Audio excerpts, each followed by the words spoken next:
if Trump doesn't get prosecuted, if that's where the evidence leads, then you really haven't got a country that's based on the rule of law anymore. And I know there are dangers in prosecuting Donald Trump, and there are some people that believe it could lead inexorably to a sort of civil war and widespread violence. And that really is a risk. I mean, especially since the Republican Party and the American conservative movement almost has a paramilitary wing now in groups like the Proud Boys and the Oath Keepers. But I don't see what the alternative is.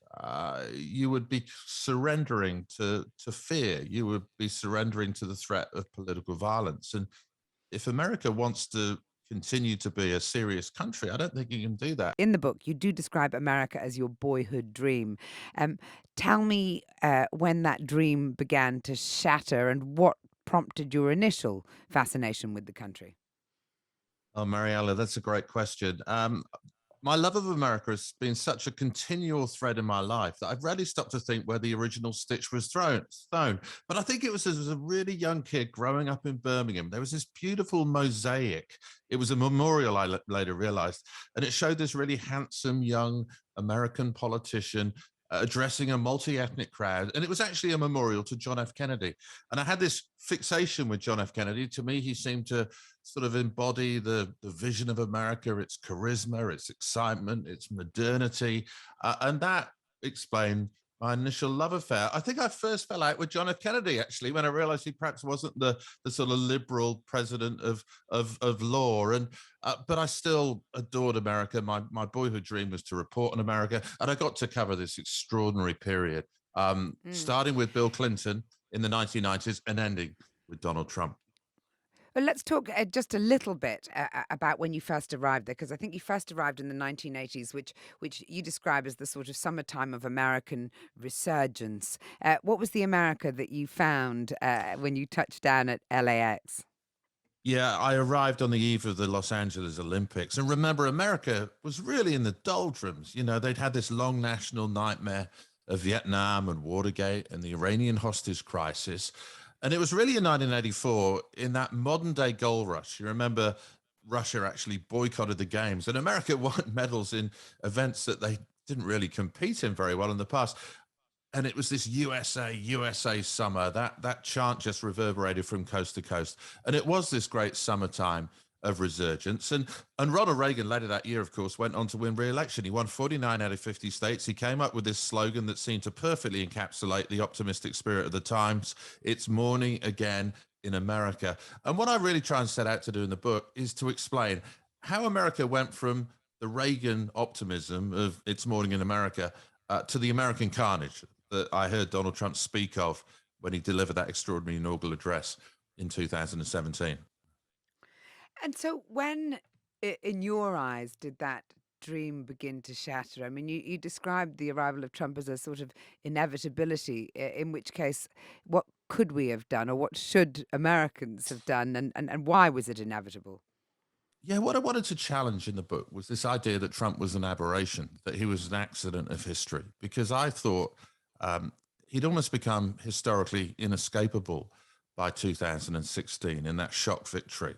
So many American trend lines sort of culminated in his successful bid for the presidency. There were political trend lines, there were racial trend lines, cultural trend lines, technological trend lines, economic trend lines. I mean, I'll give you an example of that. When I arrived in America back in 2013, after a bit of a break, I'd covered the Clinton years, I covered the Bush years, I'd covered the back end of the Obama years. What was really noticeable was that people no longer believed in the American dream. They no longer believed that their kids would lead a more abundant life than they did.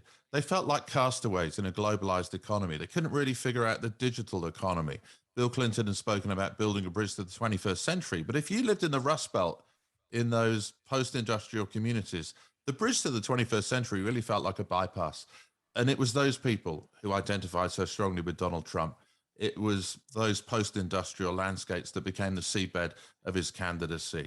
And that's what I mean when I say that there were sort of 50 years of trends in all sorts of areas of American life that culminated in that shock victory in 2016. In the book, you ask yourself what your 16-year-old self would have thought of America today. You draw on Mm. race relations, on gun violence, and the culture wars. Do you think that you would have had the same degree of fascination as your younger self? Oh, look, back then, America was the lifestyle superpower of the world. I mean, I think if you're a young person now looking for the lifestyle superpower of the world, perhaps you'll come to where I'm sitting right now, Australia, Sydney. If you're looking for the most futuristic country in the world, which again in 1984 was America, maybe you go to China. Even though it would obviously mean turning a blind eye to some of the awful human rights records of the Beijing regime. Um, I'm not sure if America has quite the positive lure that it did when I was a 16-year-old, but we are still fascinated by it. I think rather than positive exceptionalism that we've traditionally associated with America, this idea that we want to emulate them, there's this kind of negative exceptionalism now. We associate it with a place with gun violence. We associate it with a place of mass incarceration. We associate it with it as a place of extremes of poverty and wealth, a health system that's broken down, a country that really was overwhelmed by COVID. We associate it with negative things now more than the positive. And I think that's the biggest change since when I first went there as a 16-year-old.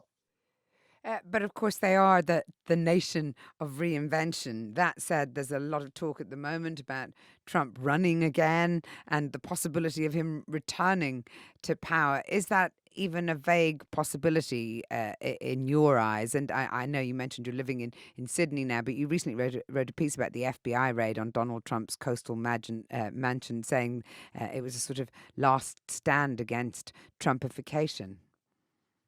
Well, I mean, if Trump doesn't get prosecuted, if that's where the evidence leads, then you really haven't got a country that's based on the rule of law anymore. And I know there are dangers in prosecuting Donald Trump, and there are some people that believe it could lead inexorably to a sort of civil war and widespread violence. And that really is a risk. I mean, especially since the Republican Party and the American conservative movement almost has a paramilitary wing now in groups like the Proud Boys and the Oath Keepers. But I don't see what the alternative is. You would be surrendering to fear. You would be surrendering to the threat of political violence. And if America wants to continue to be a serious country, I don't think you can do that. Abraham Lincoln used to speak of upholding the U.S. Constitution and upholding the rule of law as the political religion of America, and that seems to be a good credo to live by in this difficult and dangerous moment. Have you ever read a book called American War? I recommended it this weekend in my Books to Live By column in the Sunday Times. It's by a guy called Omar Al-Akid. It basically envisages a second American Civil War, and I'm afraid, even though it's set in the sort of near future, it feels terribly prescient.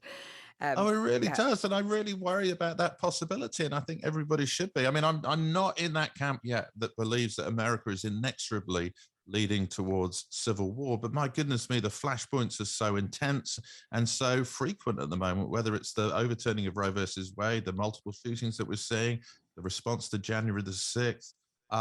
There are so many flashpoints in America now, and I think the best we can hope for, Mariella, is these two Americas live in peaceful coexistence. But I think even that's going to be difficult in the coming years. yeah. I wanted to just finish on asking you how much hope you have that these divisions can be healed. I mean, they're not alone in that sort of polarization of politics, are they? But when I think of America as well, I think of the huge cultural impact that America has had on the world. Everything from Coca-Cola to surfing to you name it. Do you think that they can reclaim that cultural sort of pole position? I think even in America's decline, it's almost reinforcing their cultural dominance because, when they have racial problems and the Black Lives Matter campaign begins, it's replicated around the world. When Harvey Weinstein runs into trouble and you get a Me Too movement, it's replicated around the world. I mean, Yeah, America indeed. is still the cultural, it has that power, but alas, I just think we're almost in this post-American era now where America just isn't the America that I fell in love with as a kid.